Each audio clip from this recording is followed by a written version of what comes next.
केदारनाथ सिंह की कौन सी कविता आपको सुनाऊं, कौन सी कविता आपको बताऊं, ये तय कर पाना बहुत आसान नहीं है, क्योंकि उनकी सारी कविताएं मुझे पसंद हैं। केदारनाथ जी की सारी कविताएं अच्छी भी हैं, लेकिन अपनी अपनी सुग्राह्यता को देखते हुए कुछ 5-6 कविताएं उन्हें याद करते हुए उन्हें श्रद्धांजलि स्वरूप आप लोग को पढ़ के सुनाता हूं। पहली कविता है बनारस। इस शहर में बसंत अचानक आता है, और जब आता है तो मैंने देखा है लहरतारा या मरवाडी की तरफ से उठता है धूल का एक भवंडर, और इस महान पुराने शहर की जीभ किरकिराने लगती है। जो है वह सुगबुगाता है, जो नहीं है वह फेंकने लगता है पचखियां। आदमी दशाश्वमेध घाट पर जाता है, आदमी दशाश्वमेध पर जाता है और पाता है कि घाट का आखिरी पत्थर कुछ और मुलायम हो गया है। सीढ़ियों पर बैठे बंदरों की आंखों में एक अजीब सी नमी है, और एक अजीब सी चमक से भर उठा है भिखारियों के कटोरे का निचाट खालीपन। तुमने कभी देखा है खाली कटोरों में बसंत का उतरना? यह शहर इसी तरह खुलता है, इसी तरह भरता और खाली होता है यह शहर। इसी तरह रोज रोज एक अनंत शव ले जाते हैं कंधे अंधेरी गली से चमकती हुई गंगा की तरफ। इस शहर में धूल धीरे धीरे उड़ती है, धीरे धीरे चलते हैं लोग, धीरे धीरे बजते हैं घंटे, शाम धीरे धीरे होती है।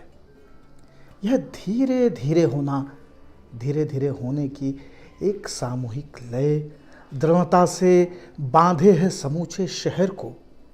इस तरह कि कुछ भी गिरता नहीं है, कि हिलता नहीं है कुछ भी, कि जो चीज़ जहाँ थी वहीं पर रखी है, कि गंगा वहीं है और वहीं पर बंधी है नाव, कि वहीं पर रखी है तुलसीदास की खड़ाऊं सैकड़ों बरस से। कभी सही सांझ बिना किसी सूचना के घुस जाओ इस शहर में, कभी आरती के आलोक में इसे अचानक देखो। अद्भुत है इसकी बनावट। यह आधा जल में है, आधा मंत्र में, आधा फूल में है, आधा शव में, आधा नींद में है, आधा शंख में। अगर ध्यान से देखो तो यह आधा है और आधा नहीं है। जो है वह खड़ा है बिना किसी स्तंभ के, जो नहीं है उसे थामे हैं राख और रोशनी के ऊंचे ऊंचे स्तंभ, आग के स्तंभ और पानी के स्तंभ, धुएं के, खुशबू के, आदमी के उठे हुए हाथों के स्तंभ। किसी अलक्षित सूर्य को देता हुआ अर्ध शताब्दियों से इसी तरह गंगा के जल में अपनी एक टांग पर खड़ा है यह शहर, अपनी दूसरी टांग से बिल्कुल बेखबर। 1982 की है यह कविता। इसके बाद एक कविता है रोटी। उसके बारे में कविता करना हिमाकत की बात होगी, और वह मैं नहीं करूंगा। मैं सिर्फ आपको आमंत्रित करूंगा कि आप आएं और मेरे साथ सीधे उस आग तक चलें, उस चूल्हे तक जहां वह पक रही है। एक अद्भुत ताप और गरिमा के साथ समूची आग को गंध में बदलती हुई दुनिया की सबसे आश्चर्यजनक चीज वह पक रही है। और पकना लौटना नहीं है जड़ों की ओर। वह आगे बढ़ रही है धीरे धीरे, झपट्टा मारने को तैयार वह आगे बढ़ रही है। उसकी गर्माहट पहुंच रही है आदमी की नींद और विचारों तक। मुझे विश्वास है आप उसका सामना कर रहे हैं। मैंने उसका शिकार किया है। मुझे हर बार ऐसा ही लगता है जब मैं उसे आग से निकलते हुए देखता हूं। मेरे हाथ खोजने लगते हैं अपने तीर और धनुष। मेरे हाथ मुझी को खोजने लगते हैं जब मैं उसे खाना शुरू करता हूं। मैंने जब भी उसे तोला है, मुझे हर बार वह पहले से ज़्यादा स्वादिष्ट लगी है, पहले से ज़्यादा गोल और खूबसूरत, पहले से ज़्यादा सुर्ख और पकी हुई। आप विश्वास करें, मैं कविता नहीं कर रहा, सिर्फ आग की ओर इशारा कर रहा हूं। वह पक रही है और आप देखेंगे यह भूख के बारे में आग का बयान है जो दीवारों पर लिखा जा रहा है। आप देखेंगे दीवारें धीरे धीरे स्वाद में बदल रही हैं। बहुत छोटी लेकिन बहुत सारे लोगों की प्रिय कविता है जाना। मैं जा रही हूं, उसने कहा। जाओ, मैंने उत्तर दिया, ये जानते हुए कि जाना हिंदी की सबसे खौफनाक क्रिया है।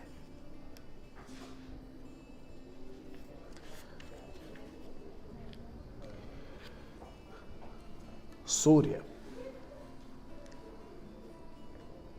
वह रोटी में नमक की तरह प्रवेश करता है। ताखे पर रखी हुई रात की रोटी उसके आने की खुशी में जरा सी उछलती है और एक भूखे आदमी की नींद में गिर पड़ती है। एक बच्चा जगता है और घने कोहरे में पिता की चाय के लिए दूध खरीदने नुक्कड़ की दुकान तक अकेला चला जाता है। एक पतीली गर्म होने लगती है, एक चेहरा लाल होना शुरू होता है, एक खूंखार चमक तंबाकू के खेतों से उठती है और आदमी के खून में टहलने लगती है। मेरा ख्याल है वह आसमान से नहीं किसी जानवर की मांद से निकलता है और एक लंबी छलांग के बाद किसी गंजे या मुस्तंड आदमी के भविष्य में गायब हो जाता है, अकेला और शानदार। वह आदमी के सर उठाने की यातना है, आदमी का बुखार, आदमी की कुल्हाड़ी जिसे वह कंधे पर रखता है और जंगल की ओर चल देता है। मेरी बस्ती के लोगों की दुनिया में वह अकेली चीज है जिस पर भरोसा किया जा सकता है, सिर्फ उस पर रोटी नहीं सेकी जा सकती। 1976 की यह कविता थी। एक और प्रिय कविता है सन 47 को याद करते हुए, पार्टीशन को लेकर के, और इसमें जिस चरित्र का जिक्र है उसके ऊपर रमाशंकर यादव विद्रोही ने भी एक बहुत शानदार कविता लिखी है, नूर मियाँ का सुरमा। बहरहाल सन 47 को याद करते हुए, तुम्हें नूर मियाँ की याद है केदारनाथ सिंह? गेहूं नूर मियाँ, ठिगने नूर मियाँ, रामगढ़ बाजार से सुरमा बेचकर सबसे आखिर में लौटने वाले नूर मियाँ। क्या तुम्हें कुछ भी याद है केदारनाथ सिंह? तुम्हें याद है मदरसा, इमली का पेड़, इमाम बाड़ा? तुम्हें याद है शुरू से आखिर तक 19 का पहाड़ा? क्या तुम अपनी भूली हुई स्लेट पर जोड़ घटाकर यह निकाल सकते हो कि एक दिन अचानक तुम्हारी बस्ती को छोड़कर क्यों चले गए थे नूर मियाँ? क्या तुम्हें पता है वही इस समय वे कहाँ हैं, ढाका या मुल्तान में? क्या तुम बता सकते हो हर साल कितने पत्ते गिरते हैं पाकिस्तान में? तुम चुप क्यों हो केदारनाथ सिंह? क्या तुम्हारा गणित कमजोर है? एक सुंदर कविता है बिना ईश्वर की भी। यह कितना अद्भुत है कि 10 बजे हैं और दुनिया का काम चल ही रहा है बिना ईश्वर के भी। बसें उसी तरह भरी हैं, उसी तरह हड़बड़ी में हैं लोग। डाकिया उसी तरह चला रहा है थैला लटकाए हुए। डाकिया उसी तरह चला जा रहा है थैला लटकाए हुए। बैंक खुले ही जाते हैं समय पर, घास उगती ही रहती है। हर हिसाब चाहे वह जितना उलझा हो मिल ही जाता है अंत में। जिसे जीना है वह जीता है, जिसे मरना है वह मर ही रहा है बिना ईश्वर के भी। यह कितना अद्भुत है कि ट्रेनें खुलती हैं और पहुंच ही जाती हैं किसी न किसी स्टेशन पर देर सबेर। चुनाव होते ही रहते हैं, वायुयान होते ही रहते हैं आसमान में बिना ईश्वर के भी। बिना ईश्वर के भी घोड़े निन्ना ही रहे हैं, नमक बनता ही रहता है समुद्र में।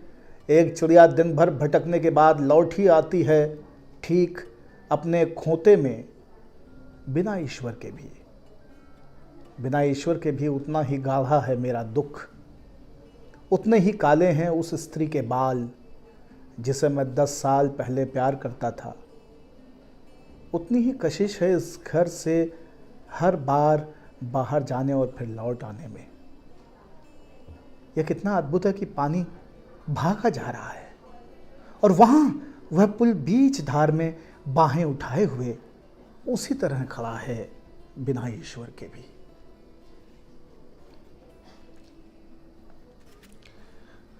बाघ कविता के जो बिंब हैं, जो खंड हैं, बहुत ही कमाल की है। इसके कुछ हिस्से पढ़े जा सकते हैं। पूरी तो नहीं पढ़ूंगा क्योंकि आप लोग को खासा सुना चुका हूं। एक दो अंश सुना देता हूं। बाघ का दूसरा अंश। कथाओं से भरे इस देश में मैं भी एक कथा हूं। एक कथा है बाघ भी।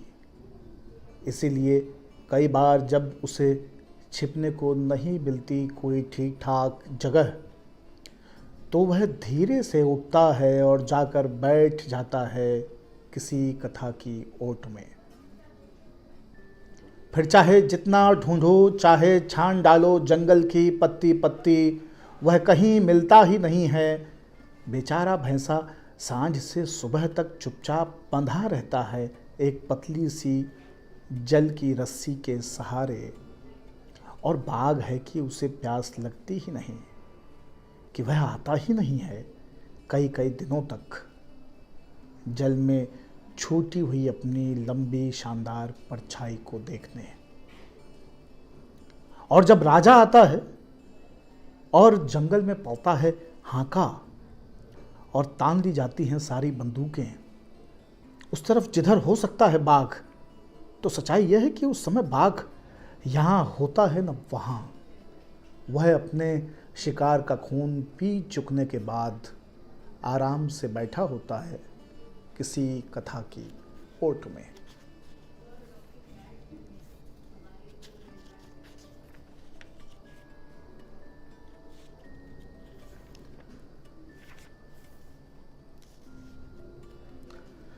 एक ये छठा भाग है।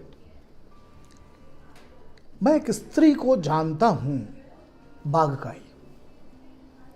मैं एक स्त्री को जानता हूं जो एक छोटे से शहर में रहती थी। उसके पास ढेरों कहानियां थीं बाघ के बारे में और नदियों के बारे में, और उन बहुत से शहरों के बारे में जिनके नाम किताबों में कहीं नहीं मिलते।